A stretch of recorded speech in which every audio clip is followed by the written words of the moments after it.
Bueno, vamos a ver la tercera parte del tema 2, a ver si la vemos en menos tiempo y sobre todo la tenéis disponible con más tiempo para verla.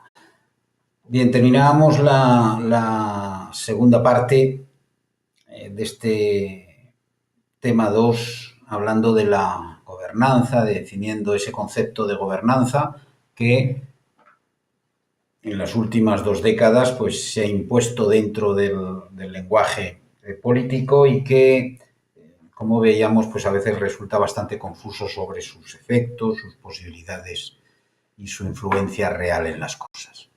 Bien, la clave de que términos como el de gobernanza hayan adquirido importancia y se hayan incorporado al bagaje, al lenguaje político, la clave está en el funcionamiento de la opinión pública, que es otra de las grandes instituciones de las sociedades modernas y que forma parte del conjunto de las instituciones políticas, en realidad.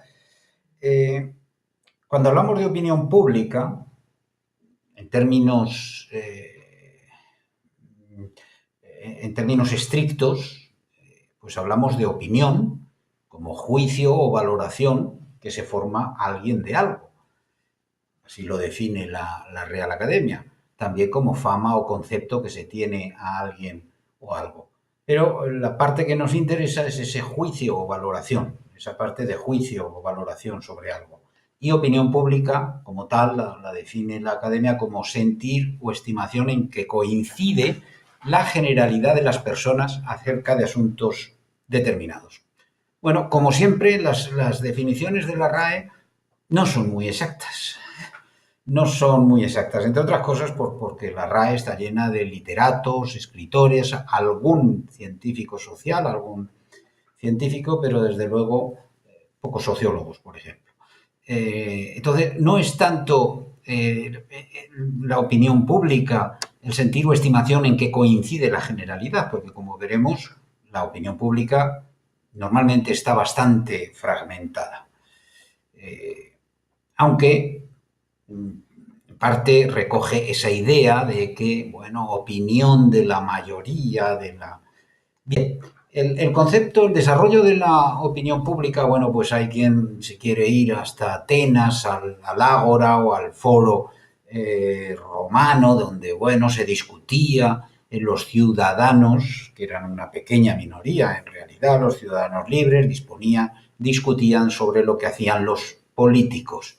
Pero como tal término, el primero en que va a utilizarlo es el filósofo Jean-Jacques Rousseau en su discurso sobre las artes y las letras, en 1750, es decir, en la era en el momento de la Ilustración, cuando se están construyendo, desarrollándose la clase burguesa, a punto de producirse la Revolución Francesa, hecha ya la Revolución Inglesa, es decir, con el desarrollo de fuerzas de lo que se va a conocer ya en el siglo XIX como democracia parlamentaria. Bien, el concepto se ha ido desarrollando a medida que apareció la sociología y se ocupó del mismo. Y se ha ido desarrollando precisamente gracias a las técnicas sociológicas de investigación, de ahí que mantenga esa fuerte vinculación con la sociología, desde los trabajos de Tarde, Le Bon, luego lo veremos en detalle.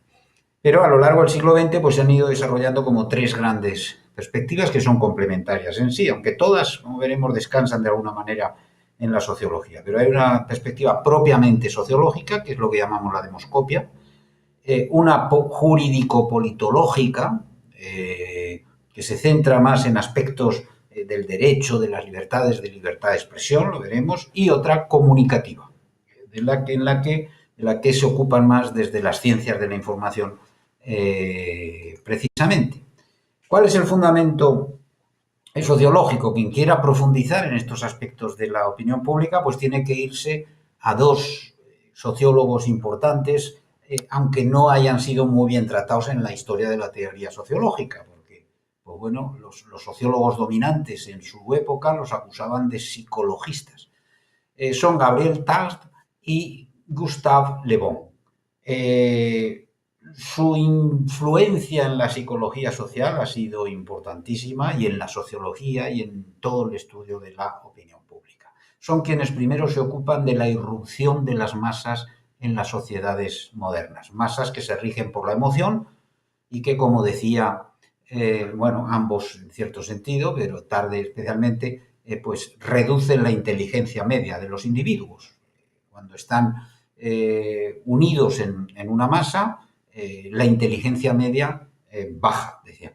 Bueno, Tarde distinguía entre las masas, esas masas, y los públicos. Los públicos serían actores racionales que comparten estilos, gustos, modas, opiniones, que intercambian, que comparten unos medios de comunicación, los periódicos que entonces estaban constituyéndose en la base del sistema político y democrático.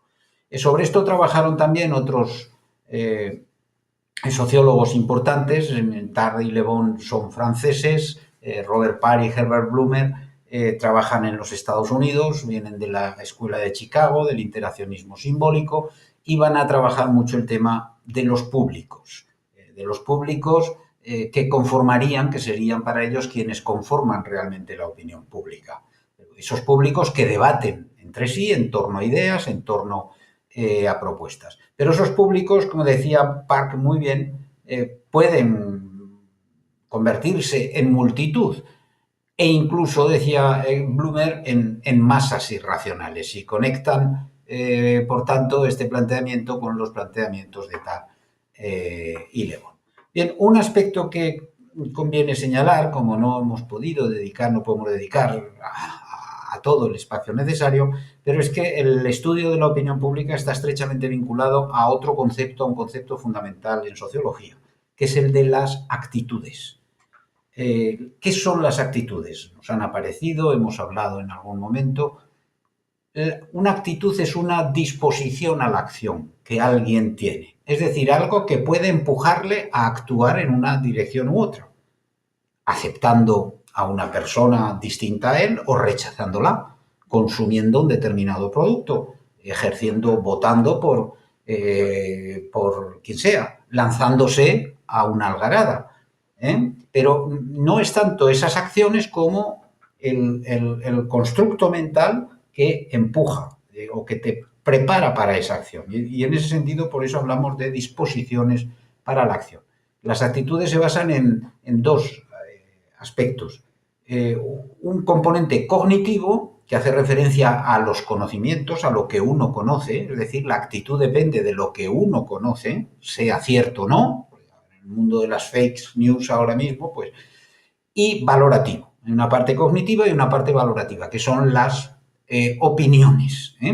Y en el ámbito de las opiniones es donde está el ámbito más estricto de la opinión pública.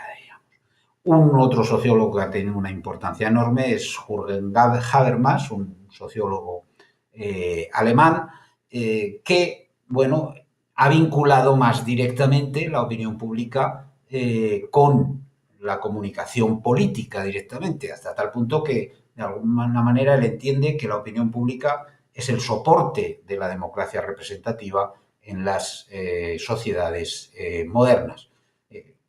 De tal manera que plantea cómo los estados democráticos, estos estados democráticos modernos, necesitan de la legitimación popular a través de la opinión pública. Es la forma de medir si el pueblo está conectado, está de acuerdo, está valorando de forma positiva o no la acción de ese gobierno, porque bueno, el sistema electoral democrático hace que solo cada 4 o 5 o 3 años, según el sistema electoral, el pueblo pueda decidir si mantiene o quita del gobierno a quien está. Entonces, la opinión pública es lo que permite, entre tanto, ir valorando. En ese sentido, pues para Habermas, la opinión pública sería el resultado del diálogo racional, plural y sin manipulaciones de ningún tipo del conjunto de los ciudadanos. Y en este sentido es importante esa atención de sin manipulaciones, porque él hace una distinción muy clara entre opinión pública crítica y opinión pública manipulada. Es muy difícil establecer qué es opinión pública crítica y qué es opinión pública manipulada, porque eso depende a su vez de las actitudes, de las opiniones, de las ideologías. Lo que para unos colectivos puede ser opinión pública crítica, justamente para otros puede ser opinión pública manipulada. Es complicado el asunto. Bien, decía que hay tres perspectivas. Bueno, aquí las tenéis detalladas, no nos vamos a entretener mucho en ellas. Todas ellas en realidad descansan sobre aportaciones de la sociología. Para la perspectiva sociológica, decía que en el sentido más estricto, la opinión pública es prácticamente lo que miden las encuestas de opinión. Es una definición de Gallup, el que creó la primera y sigue siendo una en los años 30 del siglo XX, y sigue siendo una de las más importantes empresas de demoscopia del planeta. Bueno, desde esa perspectiva sociológica, tiene esa idea de que la opinión pública coincidiría con las creencias dominantes en una comunidad en un momento dado, con el clima de opinión y con el control que ejerce esa colectividad sobre el individuo. Es decir, que esa opinión mayoritaria empujaría al individuo a sumarse a ella. Desde la perspectiva, desde las ciencias jurídico-políticas, más bien trabajan en términos de conceptos como el de soberanía, voluntad general, libertades públicas, participación, representación. En ese sentido, la opinión pública sería una forma más de representación de los intereses de los ciudadanos, de ejercicio de las libertades públicas, etcétera. Aunque hay autores que, bueno, apoyándose precisamente en el trabajo de sociólogos como Ray Mills o Utonis, pues hablan precisamente de cómo esa opinión pública se convierte a veces en un fenómeno opresivo por encima de los individuos y que tiene un carácter muy negativo, tal como es manejada por los medios de comunicación. Y desde la perspectiva de las ciencias de la información, pues bueno, se trabaja mucho en base a las aportaciones del sociólogo de Luhmann, un sociólogo también de origen alemán. Según desde esa perspectiva, digamos, la opinión pública casi no se referencia a los ciudadanos. No hay posibilidad de consenso, de discusión entre los ciudadanos. ¿Por qué? Porque son los medios los que, bueno, son los que ofrecen un conjunto de temas que ellos señalan como relevantes y que sirven de referente, de orientación, de simplificación de la complejidad social a los ciudadanos como elementos en realidad, por tanto, para conformar sus ideologías. Son, por tanto, visiones distintas, aportaciones distintas. Bueno, un aspecto importante respecto a la opinión pública, cuando hablamos de opinión pública, pues parece que estamos hablando, pues eso, de la generalidad de la ciudadanía. Sin embargo, cuando desde la sociología, pues la demoscopia se dedica a medir, pues, bueno, en España el Centro de Investigaciones Sociológicas, digamos, es el instituto público oficial que ahora todos los meses, antes era trimestralmente, mide el estado de la opinión pública, pero hay otras empresas, los periódicos realizan encuestas de tanto en tanto para medir la opinión, pero hay que tener en cuenta que distintos estudios han puesto en evidencia que, bueno, que la opinión pública no refleja en realidad la totalidad de los ciudadanos. ¿Por qué? Pues porque en realidad solo una parte de los ciudadanos tiene opinión. Ideología todo el mundo tiene, porque todo el mundo termina actuando en base a un sistema de conocimientos, de creencias, etcétera, y tiene unas actitudes. Pero la expresión de la opinión no es nunca mayoritaria.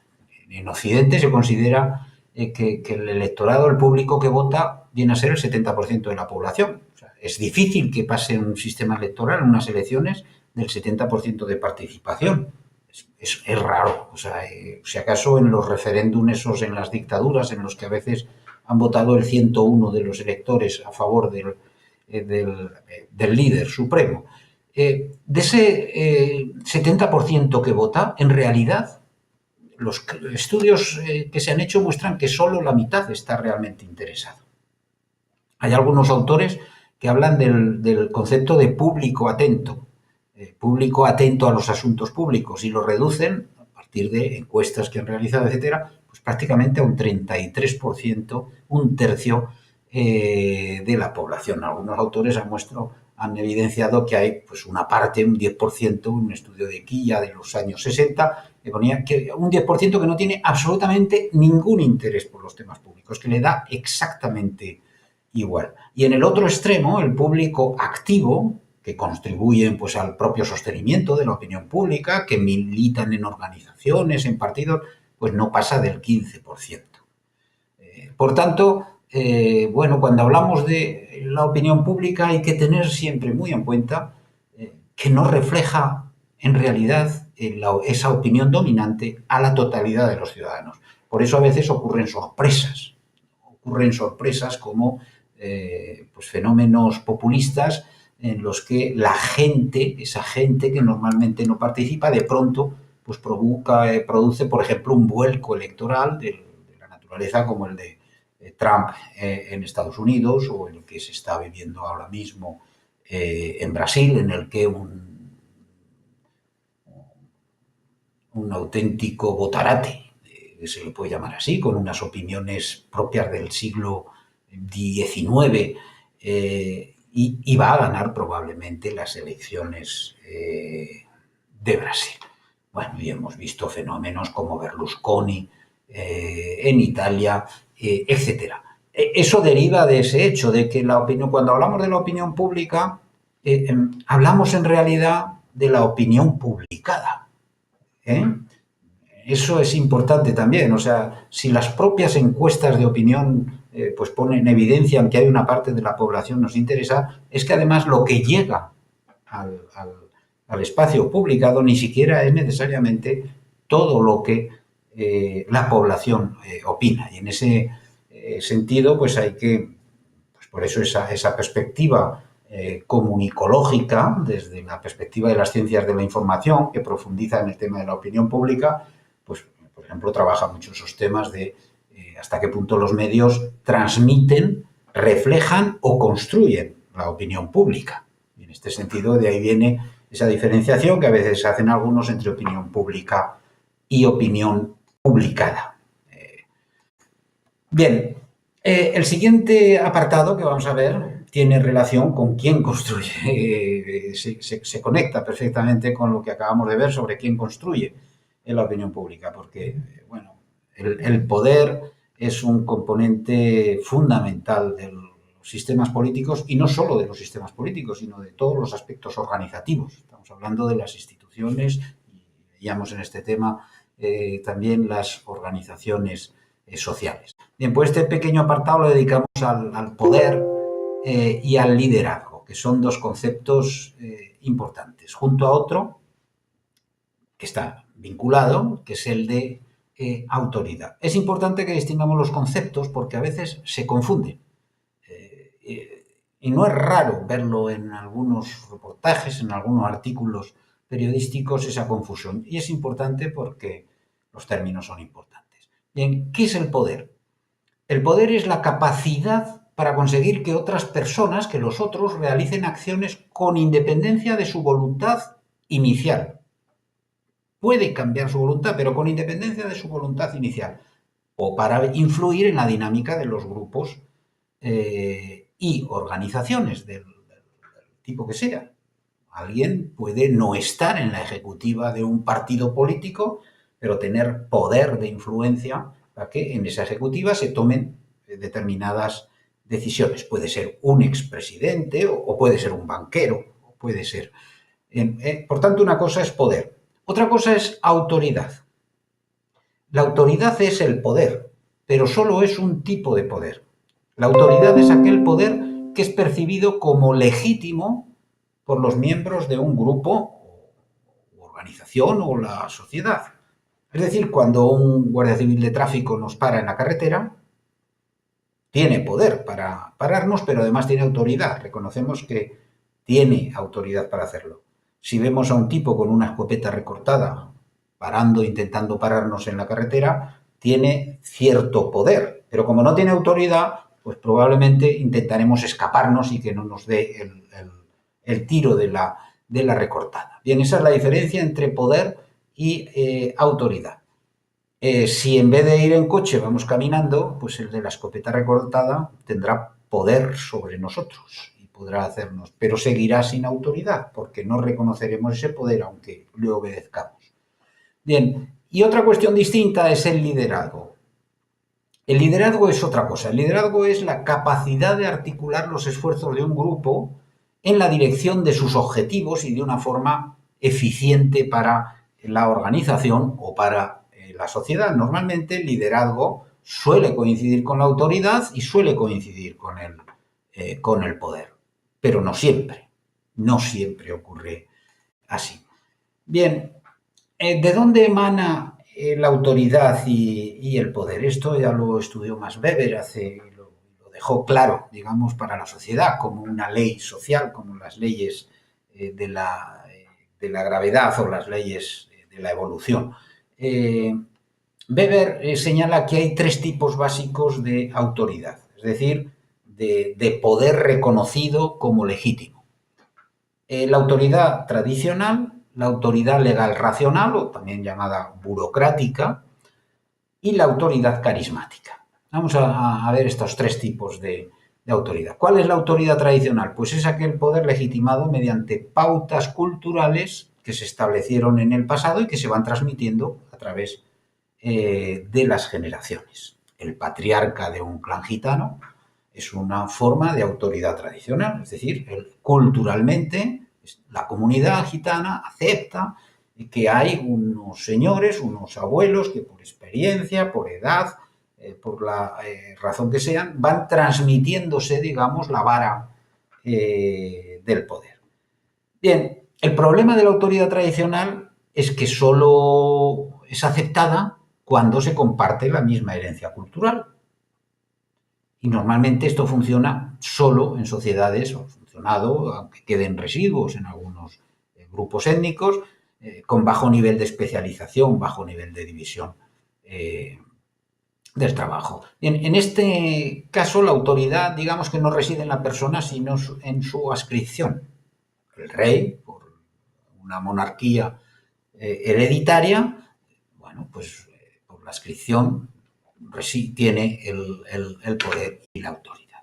Bien, otra es la autoridad legal racional, también llamada burocrática. Es, digamos, una autoridad que surge en la edad moderna, en la edad de la complejidad, de las organizaciones. Es un poder que está legitimado por reglas y regulaciones que han sido aprobadas de forma legalmente aceptadas por la mayoría de la sociedad a través de votaciones, referéndums, de constituciones o aceptadas, aprobadas en un consejo de administración de una empresa, o etcétera. Esta es la base de la autoridad en las organizaciones burocráticas modernas y contemporáneas, incluida de la autoridad política. Es decir, un presidente es presidente porque ha sido elegido en base a un sistema electoral, a unas reglas de representación que están reflejadas en la Constitución y unas leyes electorales, etc. En este caso, la autoridad tampoco reside en la persona, sino en su posición funcional y jerárquica. Es decir, no es adscrita, como la del rey de las monarquías no parlamentarias tradicionales, sino que es adquirida. Uno la ha adquirido por méritos, por los mecanismos que sea. Lo que decimos para un presidente de gobierno elegido democráticamente sirve para un jefe de servicio o un jefe de sección en un departamento de la administración o de una gran empresa. Y en tercer lugar tenemos la autoridad carismática. El carisma, los que sean cristianos o católicos practicantes, pues saben que el carisma pues hace referencia un poco a la fe que se tiene o no se tiene, algo que otorga el Dios de los cristianos. De ahí viene la palabra carisma, que utilizamos en sociología para referenciarnos a aquel que tiene una capacidad especial, digamos, para seducir o para atraer o para convencer. Bien, Y por tanto hablamos de autoridad carismática como aquel poder que está legitimado, pero precisamente por las cualidades personales excepcionales del individuo que lo ostenta. Unas cualidades que pueden inspirar incluso devoción, pero que en cualquier caso inspiran obediencia. Es decir, que alguien sigue al líder al que considera con esas cualidades excepcionales. En este caso, la autoridad es en el único caso en el que reside en la persona. La autoridad está en la persona. Puede surgir en todos los ámbitos. Cuando estamos hablando de autoridad carismática no estamos hablando solo de grandes líderes políticos o religiosos, de Mahoma o de Lenin, no, puede ser alguien dentro de una organización que tiene un poder no reconocido por la burocracia, por el sistema burocrático, pero que sin embargo lidera a sus compañeros. Es reconocido como líder, por ejemplo, en las empresas, en las organizaciones, en los ministerios, en todo tipo de organizaciones puede haber conflictos entre la autoridad legal racional burocrática y la autoridad carismática, porque a alguien les han impuesto un jefe de servicio, un jefe de sección, un jefe de departamento que los trabajadores o los empleados no aceptan y tienen su propio líder carismático, dijéramos. Bien, el problema de la autoridad carismática se percibe en las sociedades modernas y en el ámbito político en un sentido, y es que normalmente la autoridad carismática se ejerce de por vida, casi. El líder carismático, mientras viva o posea la fuerza o la capacidad, esa va a mantener el liderazgo y el poder, por tanto. Y se va a producir lo que algunos llaman la rutinización del carisma. ¿Qué significa esto? Pues que incluso en ausencia del líder va a seguir funcionando o puede seguir funcionando con una combinación extraña entre autoridad tradicional, porque son los herederos del líder. Pensemos, por ejemplo, en la llamada revolución bolivariana de Hugo Chávez y de sus herederos, el actual presidente de Venezuela, Maduro, que simplemente fue designado. Bien, ese es el problema, uno de los grandes problemas de la autoridad carismática en las sociedades modernas. Bien, no podemos extendernos más. En cuanto al liderazgo, nos vamos a detener en analizar sus expresiones más fundamentales. El liderazgo se puede analizar, por un lado, según la orientación que tenga, y hay dos en ese sentido, dos formas de liderazgo. En las organizaciones eso se percibe, en los equipos de trabajo. Uno es el instrumental y otro es el expresivo. El liderazgo instrumental, ¿cuál es? El que está orientado al cumplimiento de objetivos. El líder, el jefe del equipo, o el líder del país, pues se orienta a una dirección. El crecimiento.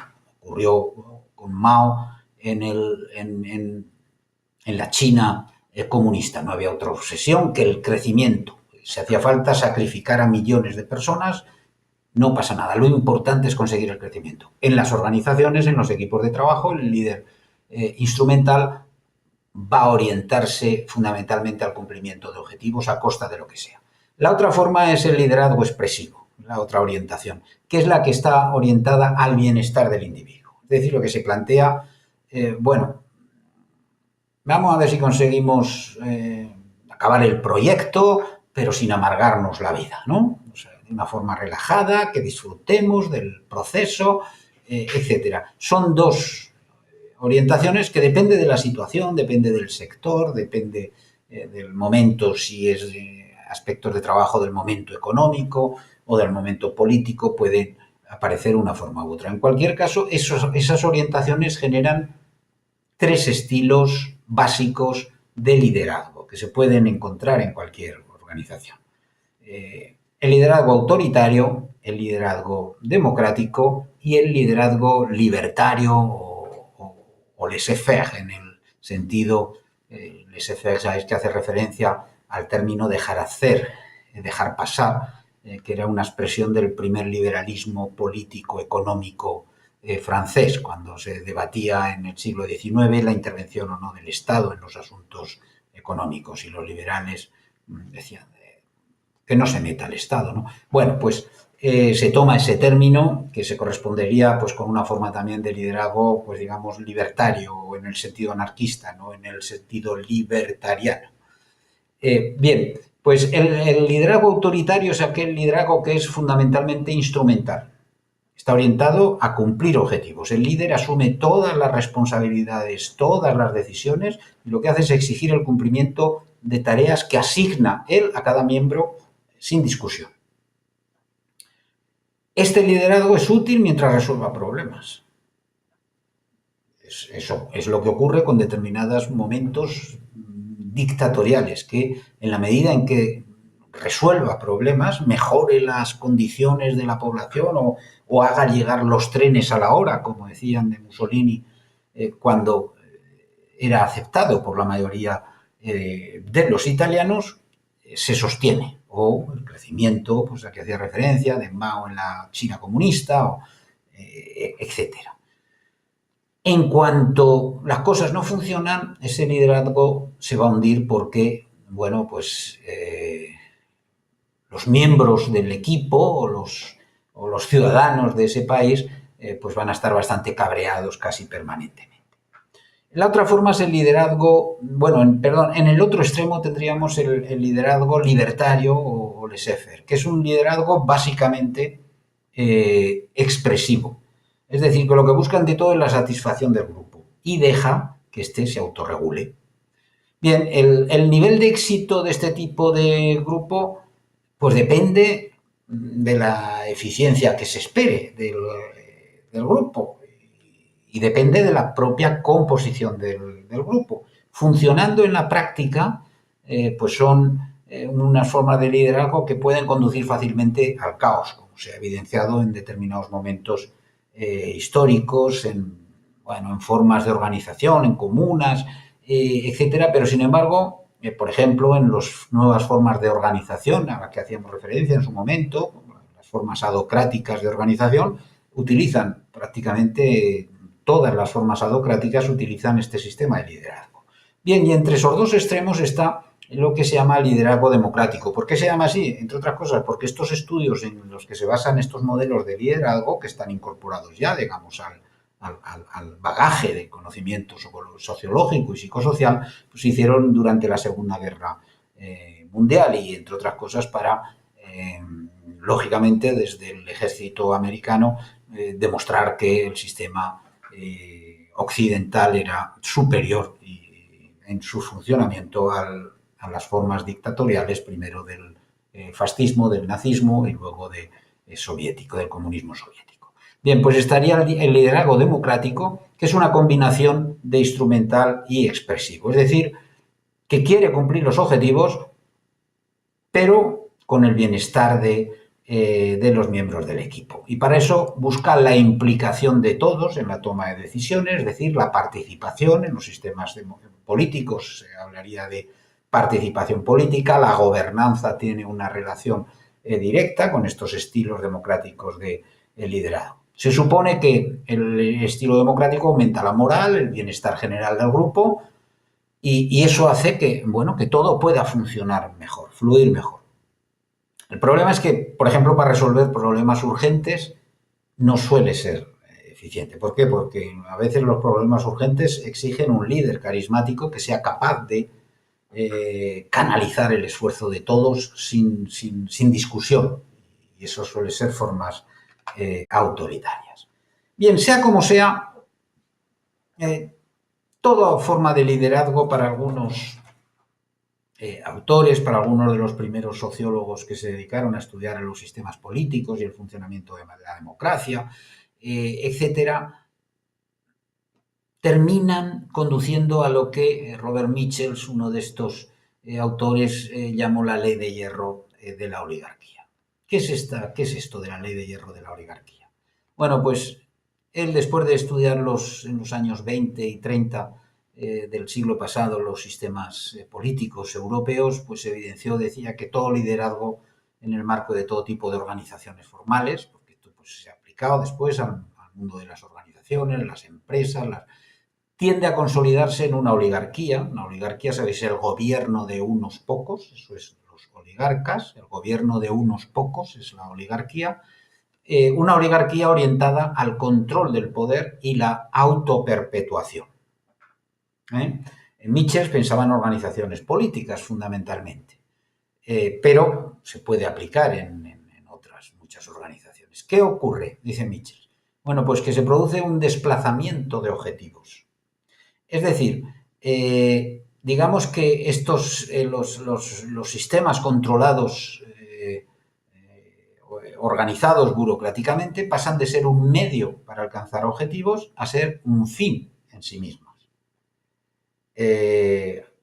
¿Cómo se produce esto? Bueno, pues Michels daba 3 argumentos que expresan lo que, bueno, algunos autores llaman el pesimismo fascista. ¿Por qué? Porque, bueno, se centraba especialmente en el análisis de la emergencia, del momento de emergencia del fascismo. Bien, pues decía, primero, ¿qué ocurre? El primer paso es cuando las organizaciones crecen, pues se van burocratizando, se van especializando, produciendo cada vez más división del trabajo y más organización burocrática, y van exigiendo tomas de decisiones cada vez más complejas y a la vez cada vez más rápidas.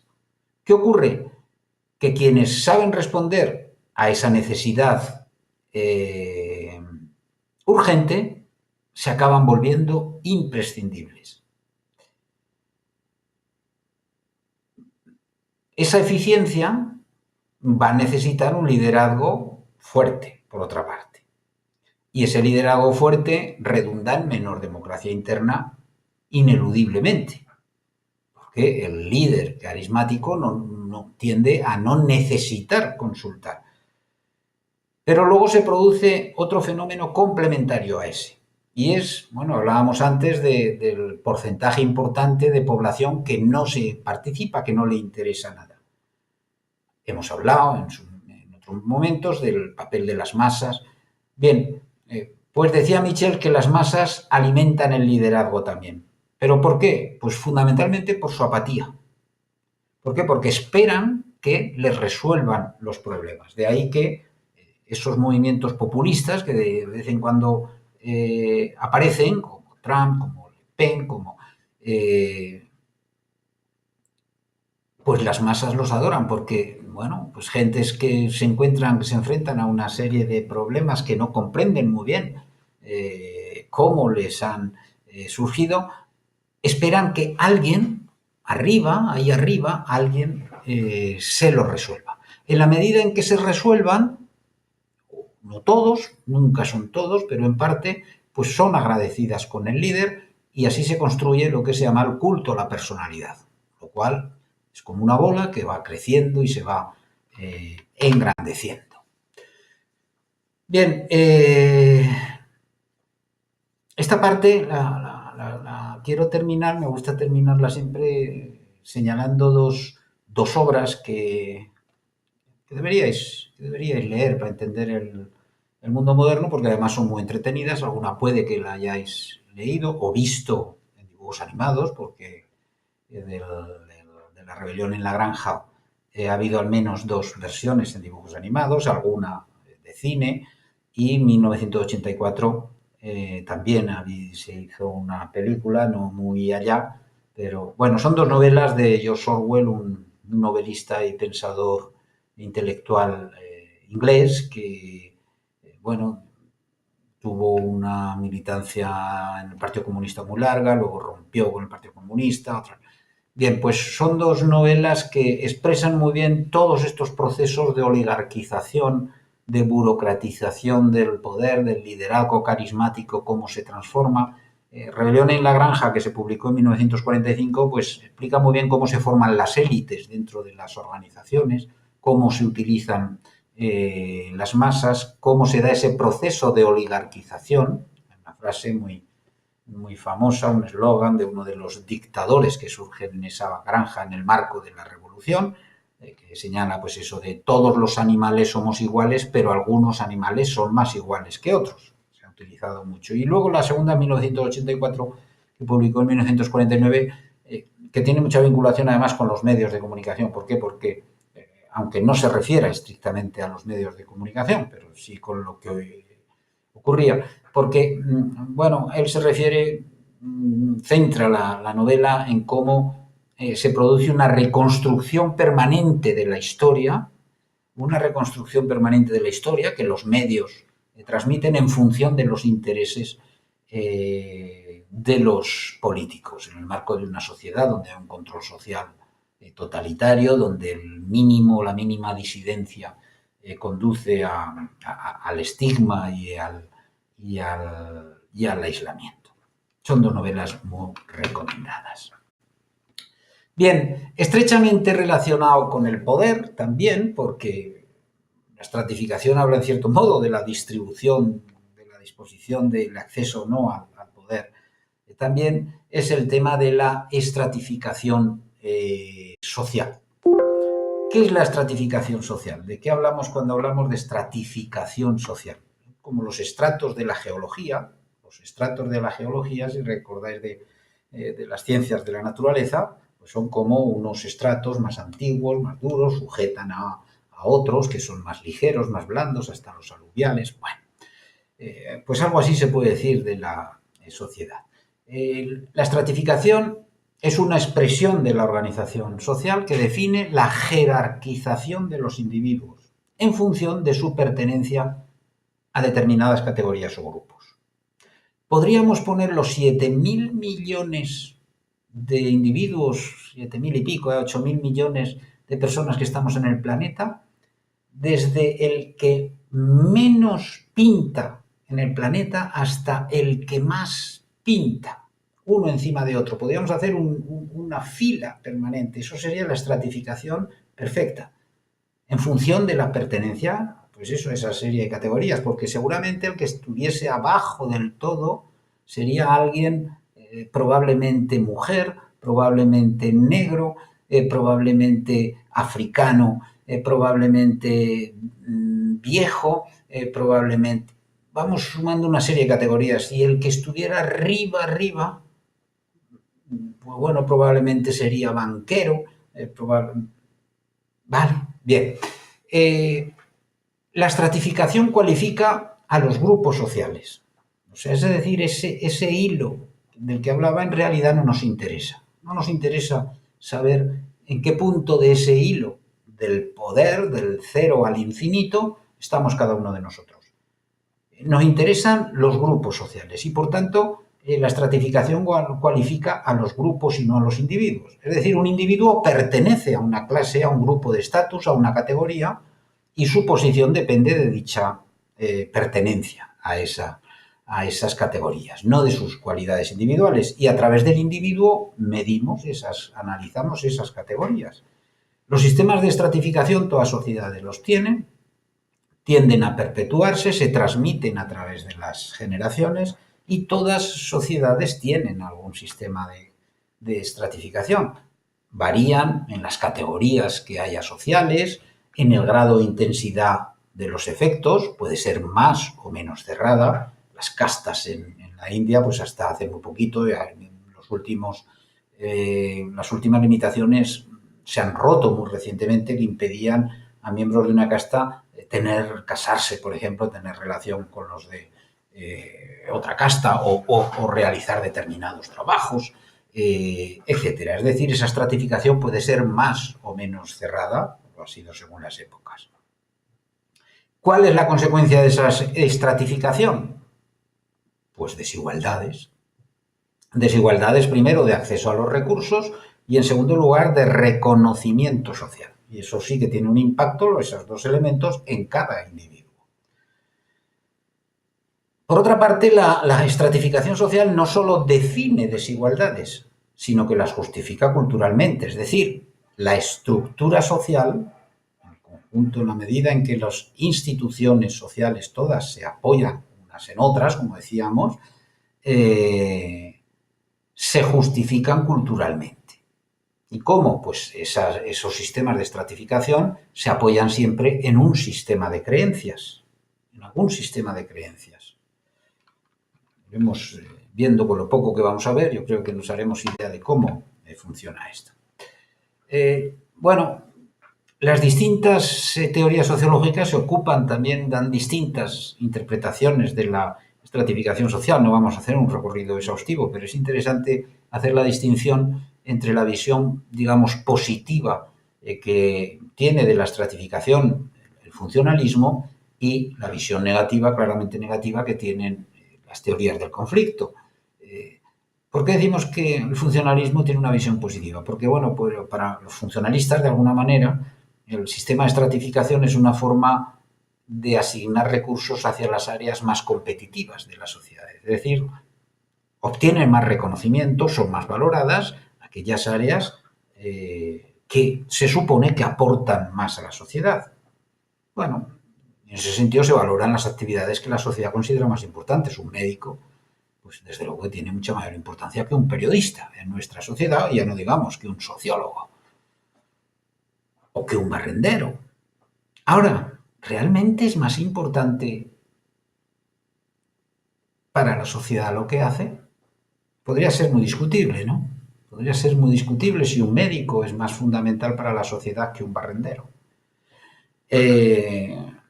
Por tanto, esa aportación funcionalista, según la cual pues esa estratificación anima a los individuos a potenciar sus capacidades, a competir y a conseguir las mejores posiciones, a esforzarse, etcétera, bueno, puede ser muy discutible. Desde las teorías del conflicto tienen en ese sentido, por tanto, una visión muy negativa. ¿Por qué? Porque las consideran una mera expresión, la estratificación de la desigualdad. Lo que hace es justificar los sistemas de estratificación, lo que hacen es justificar la desigualdad, generar conflictos sociales, desperdiciar el potencial de muchos individuos que por pertenecer a unos determinados grupos sociales o a unas determinadas clases sociales no pueden desarrollar precisamente todo su potencial y por tanto la sociedad en su conjunto estaría perdiendo por esos sistemas de estratificación. De hecho, a medida, veremos luego lo que es la movilidad social, a medida que los sistemas de estratificación se han abierto más, se han vuelto menos cerrados con el progreso social, las sociedades han evolucionado de forma más acelerada. Bien, decía que todas sociedades pues tienen algún sistema de estratificación. ¿De qué depende? Pues de las formas de producción y el nivel de las tecnologías. Son los elementos que vienen a marcar los sistemas de estratificación. Luego, las religiones, los constructos ideológicos, los sistemas de creencias, les dan a eso un ropaje, digamos. ¿Por qué existen? ¿Cómo empezaron a existir? Pues bueno, pues desde el momento en que empezó a haber excedentes, desde el momento en que los sistemas, precisamente, la tecnología posibilitó el desarrollo agrícola, posibilitó producir más de lo que se necesitaba y, por tanto, poder dedicar un tiempo al ocio, pues empezaron a aparecer grupos sociales que pugnaban por apropiarse esos excedentes para tener ellos más tiempo de ocio. Bueno, y así es como empezaron a surgir formas diversas de estratificación. En las sociedades primitivas, de hecho, lo que se evidencia, lo que sabemos es que no hay sino formas muy leves de estratificación. El mejor cazador, el más rápido, pues es reconocido, el mejor bailarín pero no hay, en las sociedades primitivas normalmente funciona en todas las que se han conocido lo que más llamó el comunismo primitivo. Formas de comunismo primitivo, es decir, muy igualitarias, donde pues el líder, de hecho, el líder de la tribu, a lo que se dedica es a acumular en lo posible algunos recursos para redistribuirlos luego en las fiestas, en los potlatch que se llamaba. Las sociedades agrarias introdujeron la estratificación. En las sociedades agrarias los sistemas de estratificación normalmente vinculan al individuo ya por nacimiento, por adscripción. Uno nace en una clase, en una casta, en un estamento. La esclavitud fue, que es el derecho de propiedad de unos individuos sobre otros, pues uno de los surgió con las sociedades agrarias, precisamente, todavía pervive hoy. Los sistemas de castas que aparecieron en Asia, los sistemas estamentales en Europa, campesinado, los siervos de la gleba, los artesanos, los religiosos, los militares. Y en las sociedades industriales, digamos, estos sistemas de estratificación se fracturan.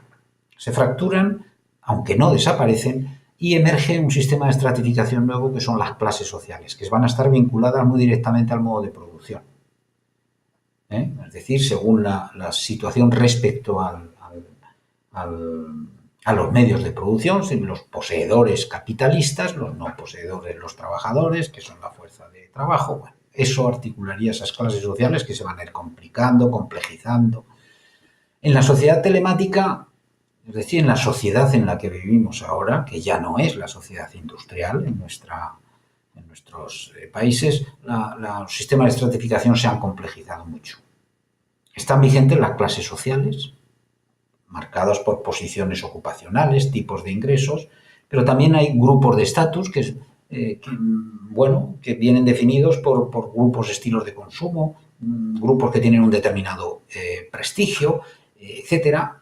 Hablamos de los médicos, los deportistas, etcétera. Y el tercer elemento es el poder.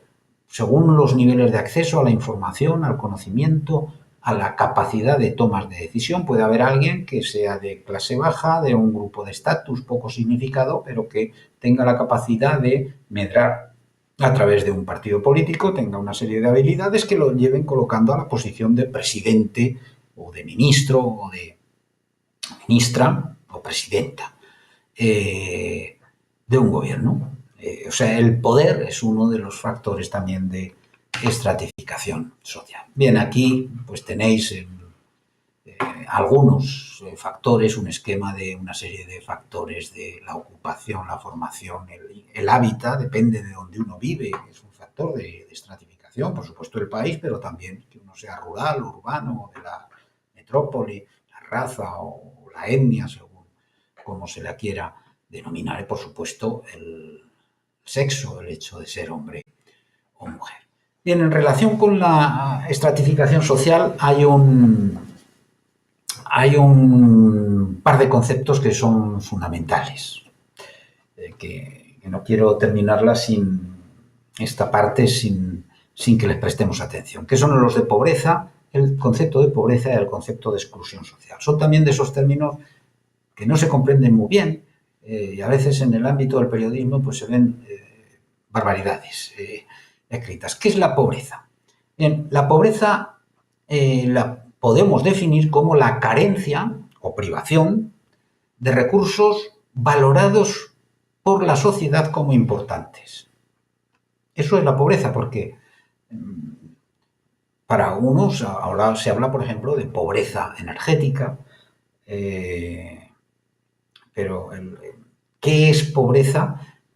O cómo entendemos la pobreza puede ser sujeto a muchos debates. Por eso esa idea de que los recursos que son valorados en un momento dado, en una sociedad determinada, como importantes. Y por tanto la pobreza es una expresión de la desigualdad. Un resultado de la desigualdad es la pobreza.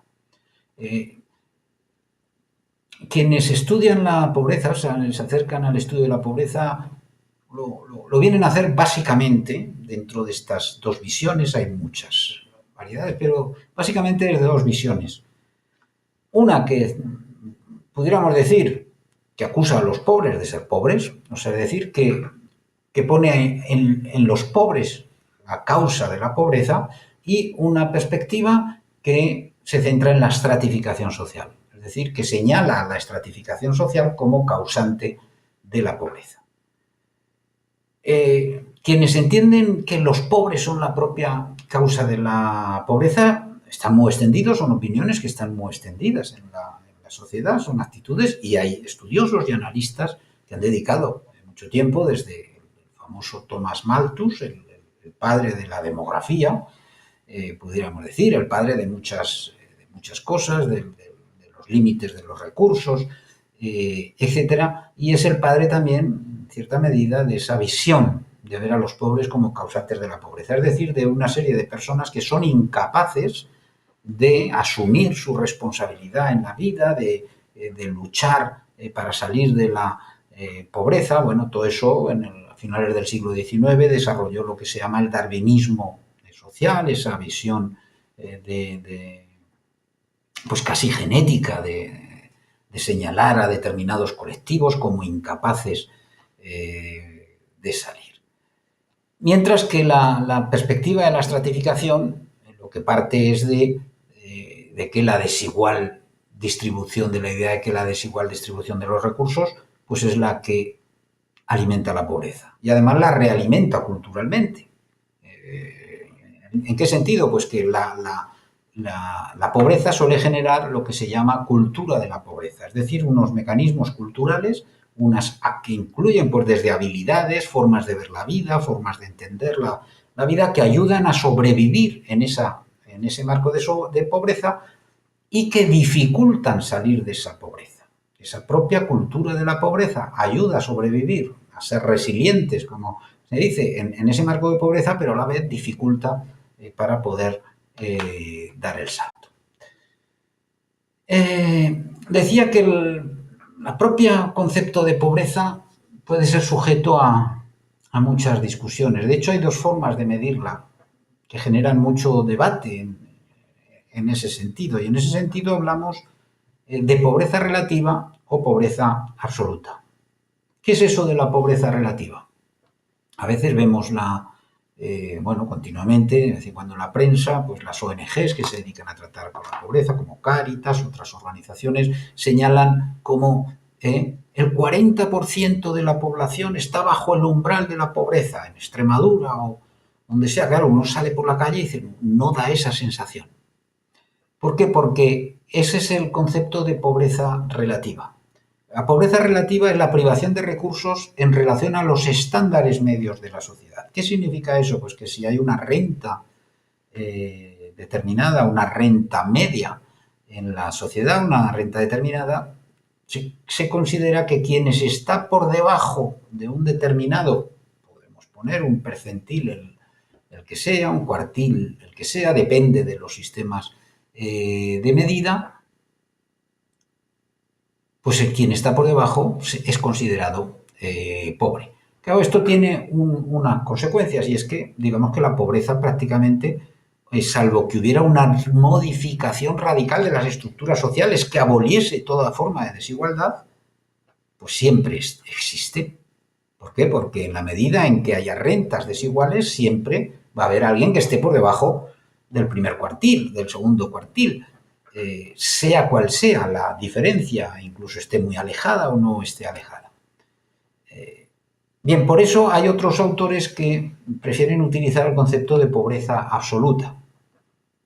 Y es distinto, es evidente que alguien que está por debajo de la renta media, pues bueno, sabemos que no está bien la cosa.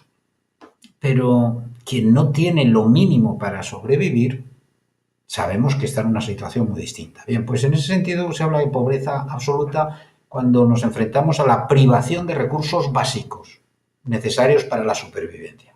No de aquellos, obviamente quien no tiene coche, no tiene un smartphone, no tiene aire acondicionado en casa, podemos considerar que en España hoy es pobre. Pero, lógicamente, si come todos los días, si tiene techo, si tiene colegio para sus hijos, si tiene atención médica, etcétera, es una situación muy distinta que quien no tenga esos elementos. Bien, y en ese sentido hablamos de recursos básicos necesarios. Entonces, esta forma, por ejemplo, de medir la pobreza, pues hace que haya niveles muy variables de pobreza en las sociedades. Y esta perspectiva de pobreza absoluta, pues además digamos que es más optimista en el sentido, ¿por qué? Porque las políticas sociales se entiende que son paliativas, que resuelven, mientras que si nos quedamos con la pobreza relativa es como una carrera sin fin. Bien.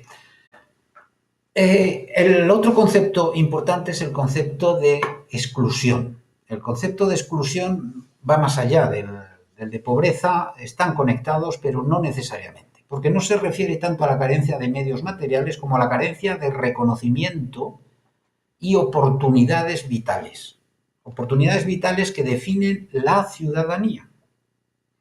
¿Qué define la ciudadanía aquí? Pues la alfabetización, saber hablar la lengua en la que podemos hacer un impreso, hacer una solicitud, preguntar por dónde se va a Roma, tener una mínima cultura ciudadana, saber que aquí en cada pueblo hay un ayuntamiento que se ocupa de determinados asuntos, acceso a la información, salud, etcétera. Hay una serie de elementos que definen lo que podríamos llamar la ciudadanía. Bien, no tener acceso a ese conjunto puede dar una situación de exclusión o a partes, a componentes de ese elemento que sean fundamentales. La exclusión también puede ser resultado de una estigmatización de un determinado colectivo, un grupo de edad, los jóvenes y el botellón, una etnia, los gitanos, una raza, un barrio, tantos barrios tenemos en España, que de las 800, las 5000 de Sevilla, las no sé cuántas, el no sé qué, las cuestas de Orinaza cuando existían en Badajoz. Estamos rodeados de barrios estigmatizados a quienes en paquete se les excluye, digamos, de una serie de elementos. Bien, ¿cómo se construye la exclusión? Esa exclusión, que es un concepto, un proceso más complejo y una situación más compleja que la de la pobreza. Estos mecanismos de exclusión, ¿cómo se han conocido, cómo se han desarrollado, cómo se ha llegado? Pues analizando uno de los sistemas de exclusión más importantes que ha habido en la historia de la humanidad, más impactantes, que es el proceso el intento de extinción de los judíos en la Alemania nazi. El proceso de las dinámicas del nazismo sobre los judíos han permitido a los sociólogos construir modelos de cómo funcionan estos procesos. ¿Cómo se construyen esos procesos de exclusión? Pues básicamente hay tres estadios, tres momentos. El estadio primero es el cuando surge el prejuicio y la discriminación, que suele surgir pues, fruto de reacciones etnocéntricas, de entender que perteneces a una rama superior, a una raza, perdón, o a un grupo o a un colectivo identitario del tipo que sea superior, o bien a menudo de justificaciones económicas, como ocurrió en el caso de los judíos que atesoran, acaparan, están arruinando el país. Puede haber distintos factores. En ese momento arranca el prejuicio, se señala, estos son así, y se empieza a discriminar. Como son así y hacen mucho daño, los apartamos de determinados puestos. No los queremos aquí y allá. Entra el segundo estadio, el estadio de desventaja social. ¿Qué ocurre? A consecuencia de los prejuicios y la discriminación, pues una parte de la sociedad va a quedar excluida, por tanto, de beneficios importantes y va a ir ocupando los niveles más bajos de la sociedad. ¿Cuál es el tercer estadio? Pues cuando eso se consolida estructuralmente, que ocurría con los negros en Sudáfrica, en Sudáfrica sí, no solo en Sudáfrica, sino en todo el cono surafricano,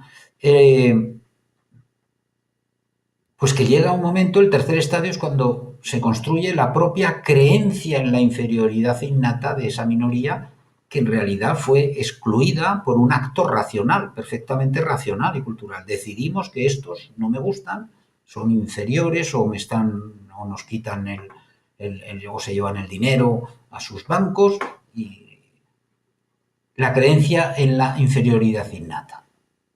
Es decir, una vez está establecida la exclusión y esa desventaja, no se piensa en que está causada por esto, sino que es una evidencia más de la inferioridad del grupo excluido. No te dejo participar y mi hijo, cuando vea que no participas, pues ya creerá en ese ciclo que eres incapaz de participar.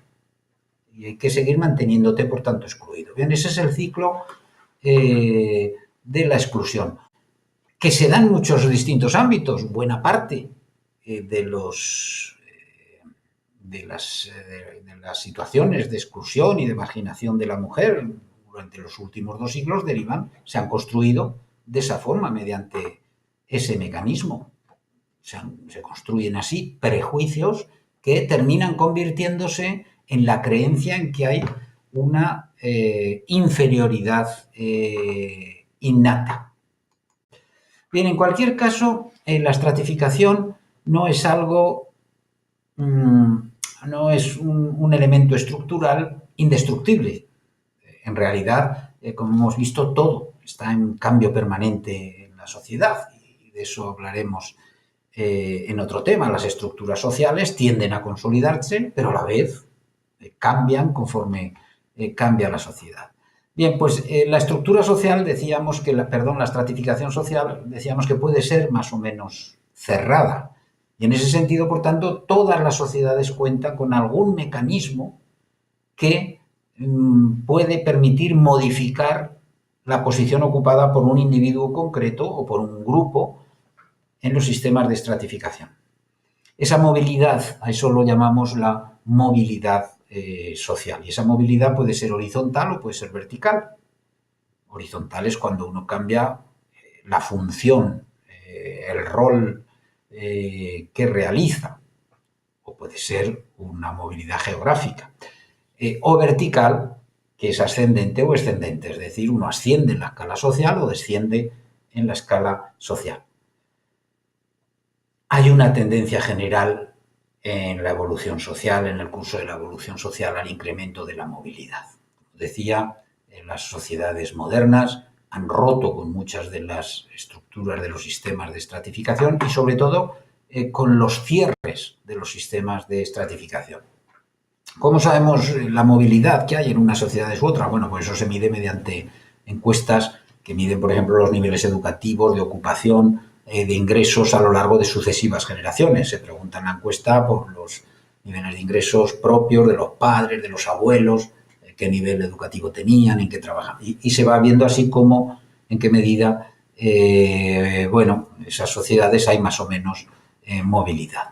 Normalmente, en las sociedades actuales, el potencial de movilidad ascendente guarda bastante relación con el peso del estado del bienestar en los países. Cuanto más fuerte es el estado del bienestar, las posibilidades de movilidad vertical, de hecho, son mayores. Bueno, esto ya tiene unos años, pero más o menos la estructura de la movilidad, pues vemos que, pues España está en una posición intermedia entre los Estados Unidos, que a pesar del discurso, digamos, del relato, de la ideología, de que en Estados Unidos cualquiera puede llegar a todo, en realidad la movilidad social en Estados Unidos es mínima, muy poca. Las probabilidades de que alguien de clase baja pueda llegar a clase alta, a pesar de que llamen tanto la atención, algunos casos es mucho más baja que en cualquiera de los países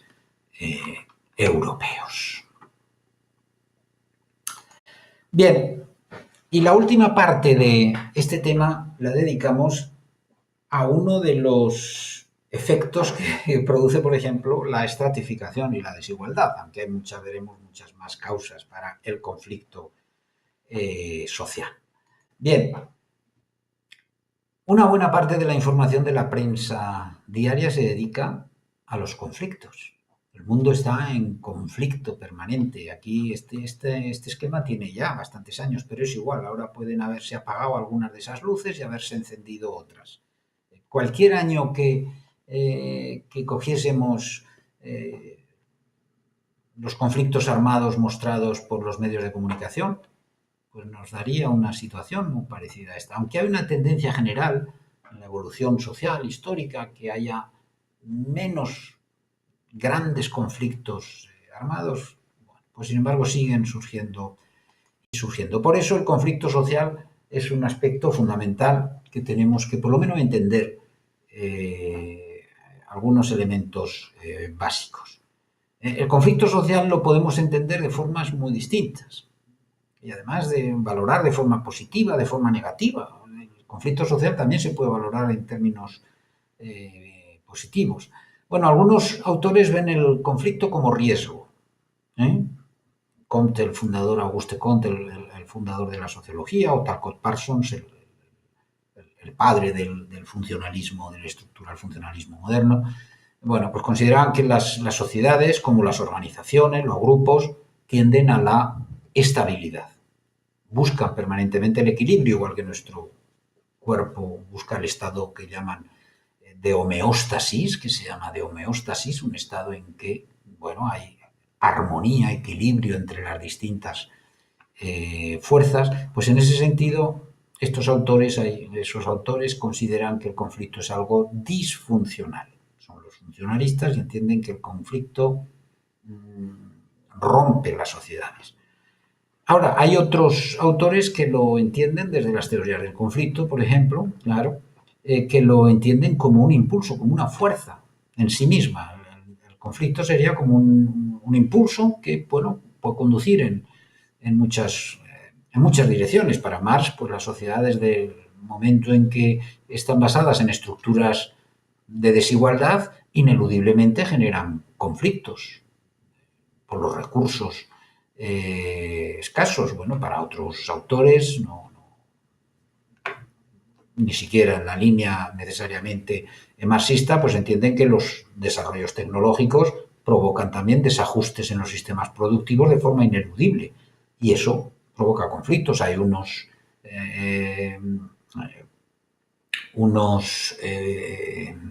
empleos que pierden, otros que ganan, unas posiciones sociales que ganan.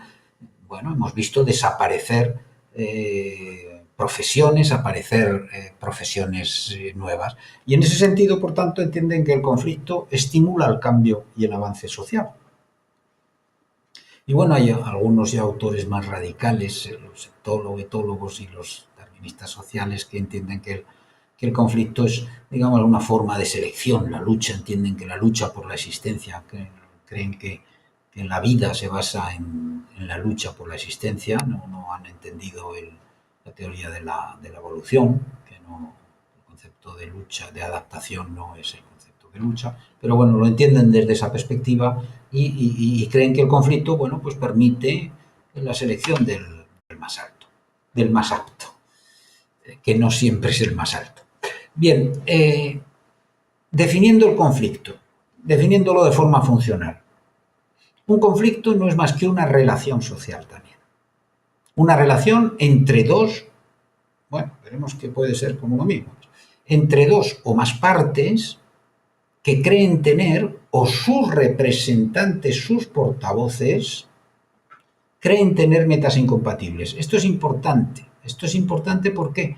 Porque a veces, bueno, pues vemos en conflictos laborales, por ejemplo, o en otros determinados conflictos, pues hemos visto en conflictos nacionalistas, eso es muy fácil, ver cómo sus portavoces, los dirigentes, construyen un relato, un discurso de metas incompatibles. El conflicto catalán en España en las últimas décadas está marcado por eso.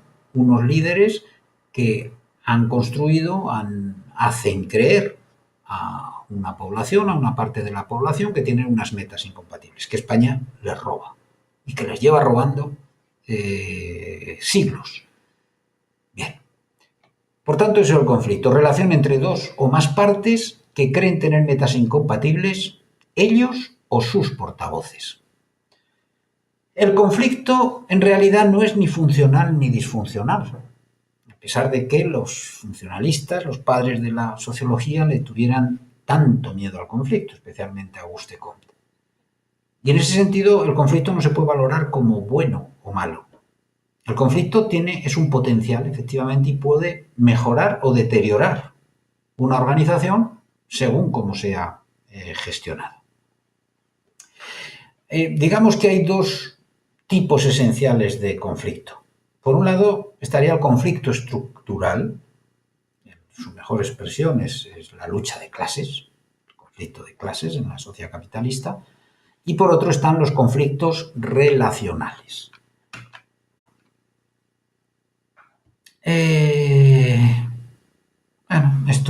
tendría que haber, se ha colado, se ha cambiado de sitio. Bueno, pero esto expresa un poco cómo ese conflicto puede tener distintos efectos. Es un ejemplo, la empresa, el funcionamiento de las empresas, de las organizaciones de todo tipo, permiten analizar muy bien cómo funciona el conflicto. Pensemos que, bueno, en una empresa, pues, cambios tecnológicos, una crisis económica, o puede ser un boom inmobiliario, puede plantear, eso puede generar desajustes en los sistemas de autoridad, en la organización, inseguridad a los trabajadores, desajuste en la organización y producción, múltiples causas que pueden generar un conflicto.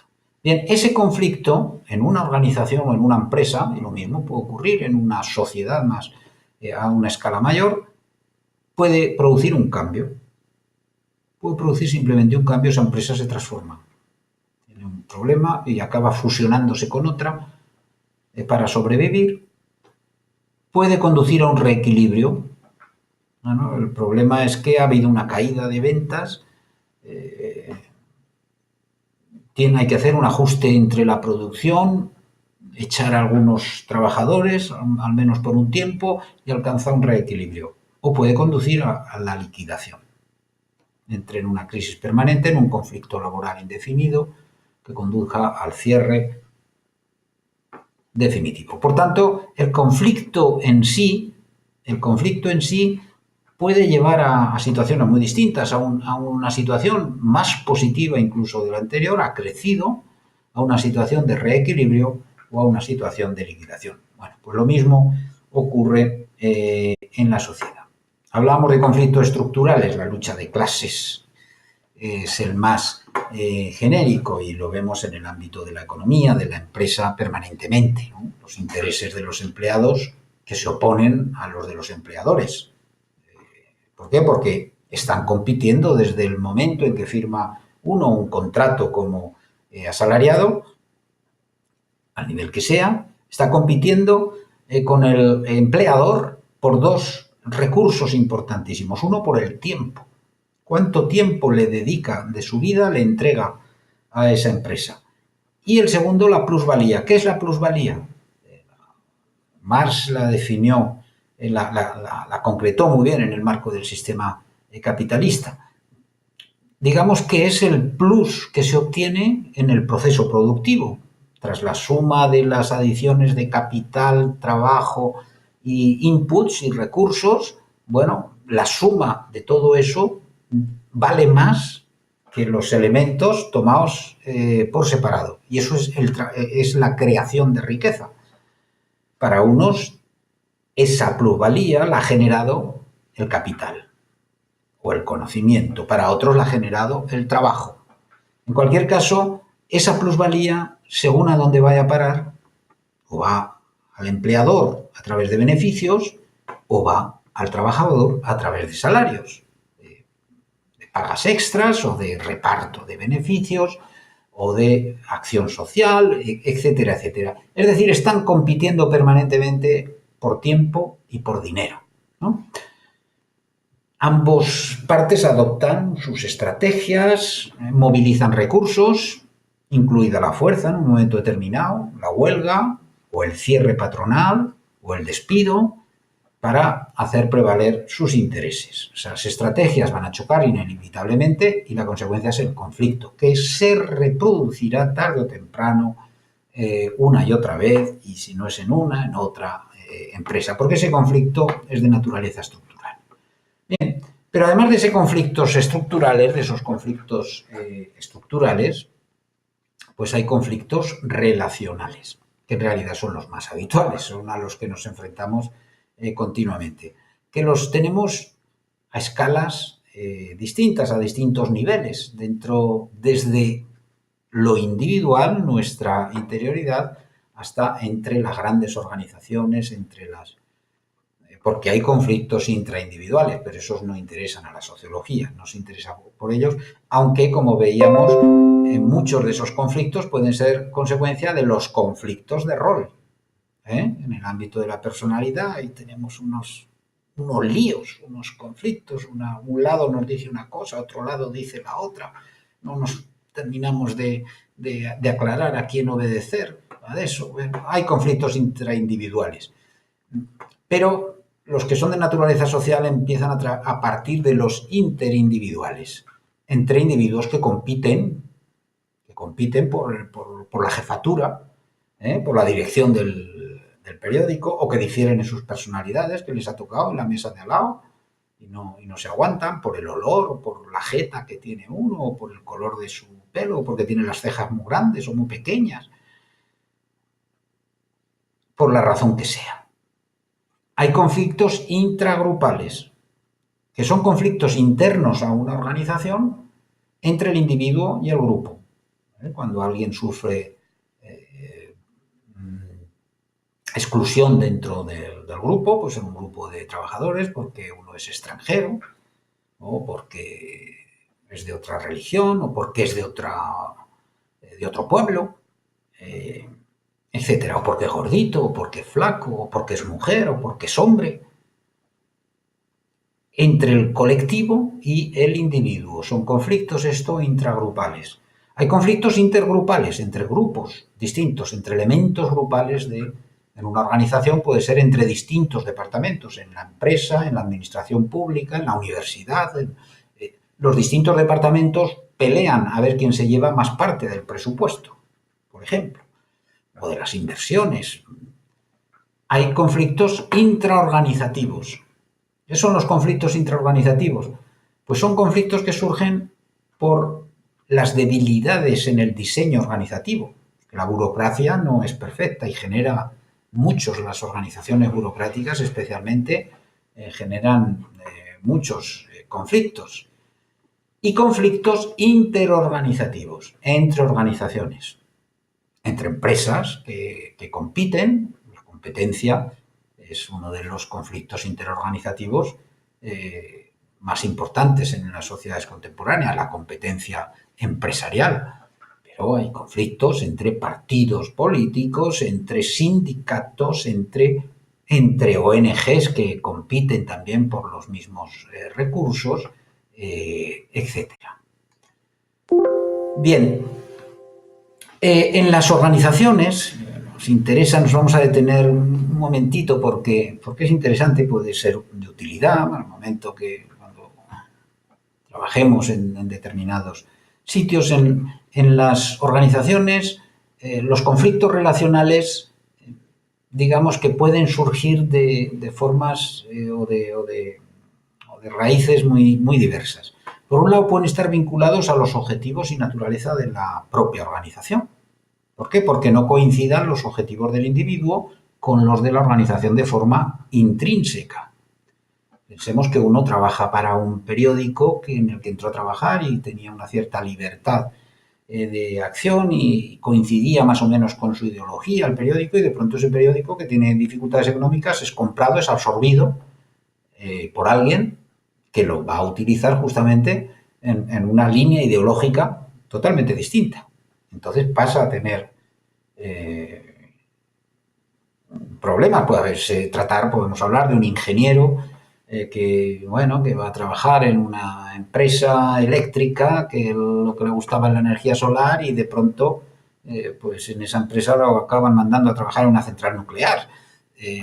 Por tanto, puede haber por ese choque entre los objetivos de la organización y el individuo, es una base muy a menudo de conflictos relacionales.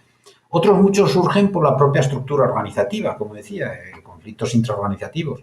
Primero, porque hay puestos estructuralmente conflictivos, todos los puestos de control, el interventor, de intervención, de control de actividad, todos los puestos de capataz, todos los puestos de control son estructuralmente conflictivos. El flujo de trabajo a veces genera, o por descoordinación, o por exceso, o por escasez, puede generar conflictos. La competencia, como decíamos, por recursos escasos, por los presupuestos, por choque de posiciones entre distintas formas de autoridad, entre la autoridad formal y la informal, es decir, entre el líder legal burocrático y el líder carismático de un equipo, entre los órganos de línea y staff. No nos vamos a entrar ahora en eso. Y hablábamos de los efectos indeseados de la burocracia. Esos excesos disfuncionales de la burocratización son fuente de muchos conflictos. Y luego surgen muchos también de la de la dimensión informal de la organización, por las meras relaciones interpersonales, hemos hecho referencia, por el control de los grupos informales. La gente quiere ser líder de lo que sea, quiere ser el más gracioso del equipo, y hasta por eso pueden surgir por los canales de comunicación informal. El rumor, el mecanismo del rumor puede generar tantos conflictos. Por eso la organización burocrática necesita canales estructurados, claros, definidos, por los que fluya la comunicación y la información. Bien, una vez surgen los conflictos, no olvidando, como decimos aquí, que a menudo las causas reales del conflicto están ocultas, pueden estar ocultas. A veces los conflictos, detrás de una apariencia de conflicto puede haber otro más profundo. Bueno, en cualquier caso, ¿cómo se resuelven los conflictos? Pues hay básicamente 5 caminos para resolver los conflictos. Y las organizaciones y las sociedades utilizan básicamente esos 5. Primero, evitándolos. ¿Cómo? Modificando las situaciones susceptibles de generar conflicto, obviamente. Segundo, imponiendo una solución, es decir, utilizando la fuerza. Vale, tú no estás de acuerdo conmigo, pero yo soy el jefe. Tú vas a hacer esto o te vas a la calle. El tercer camino es el inverso a este, que es condescendiendo, es decir, cediendo ante las demandas del otro. Venga, no me voy a meter, vale, no es tan importante, para ti la perra gorda, tú te la llevas y yo cedo. En cuarto lugar, llegando a un compromiso. Un compromiso no resuelve el problema, no resuelve el conflicto. Retrasa, digamos, su materialización, es como una tregua. Compromiso casi establece una tregua. Bueno, ya veremos cómo de eso, porque tenemos que sacar adelante este proyecto.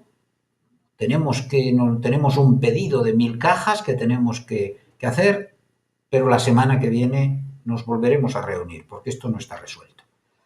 Bien, eso es el compromiso. Y finalmente, negociando.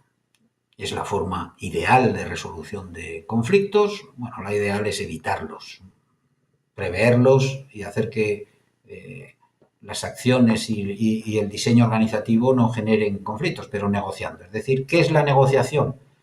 La negociación es la cesión en una parte, pero para obtener otra. Es decir, implica que ambas partes ceden y ambas partes obtienen algo. Bien, pero ¿cómo se decide en la sociedad de qué forma se resuelve el conflicto? Pues hay un determinante, siempre, el poder. En función de la cantidad de poder que una de las partes tenga, va a elegir una forma u otra de resolución de conflictos. Bien, este esquema, terminamos con esto. Los conflictos es una expresión de la dinámica de los conflictos. Todos los conflictos, de mayor o menor escala,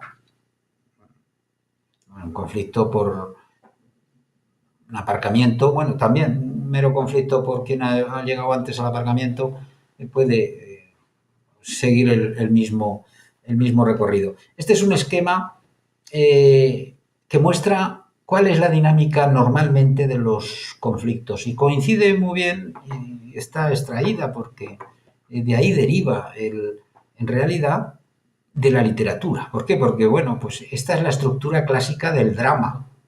Del drama, desde que aparece el teatro con los griegos, hay una, se llama la fórmula de Freytag, que expresa un poco cuál es el proceso. Podemos ver en una novela, en una película, una obra de teatro, por supuesto. La estructura del drama es una acción en ascenso y una acción en descenso que conduce a una resolución final. Hay una introducción, aparece un conflicto inicial, hay algún cambio que modifica un poco, hay una situación de clímax y se alcanza la peripeteia. La peripeteia es el punto más alto a partir del cual, digamos, la tensión no puede ir a más. Cuando uno ve hasta esas, bueno, yo no veo películas de esas de miedo, pero esas de terror, que os encantan a muchos jóvenes, pues incluso en esas llega un momento, ¿no?, que ya se espera, bueno, ya vale, a partir de ahora empieza el descenso de la tensión de la acción y acaba en una resolución. Bien, pues de alguna manera los conflictos siguen todos esa dinámica. Es importante conocer esta dinámica, este esquema, porque si todos los conflictos hacen este recorrido, pues no hay que olvidar nunca que ese recorrido se puede hacer de forma mucho más corta y más rápida si se va desde las diferencias a los acuerdos a través de la negociación. Bien, las cosas pueden empezar por tensiones. Si las tensiones no se resuelven, llegamos a las disputas.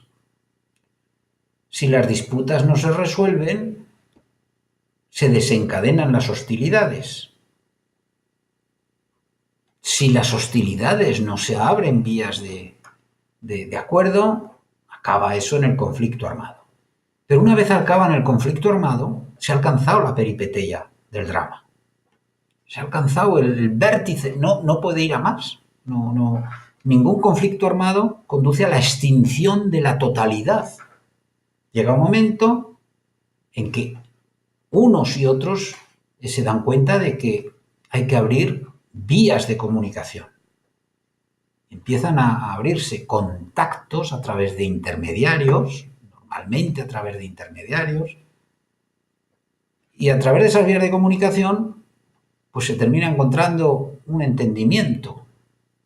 Esto es lo que... Por esto nos hemos matado durante 4 años, porque tú querías esto, yo esto, pero es que esto no lo puedes tener, porque yo quiero mi parte, y bueno, se llega a un entendimiento.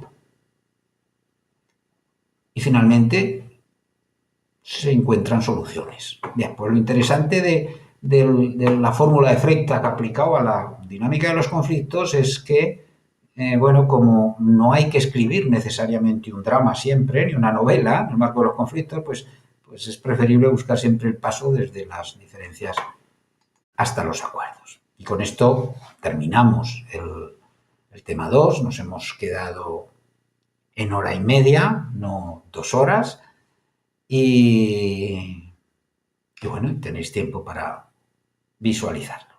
Hasta luego.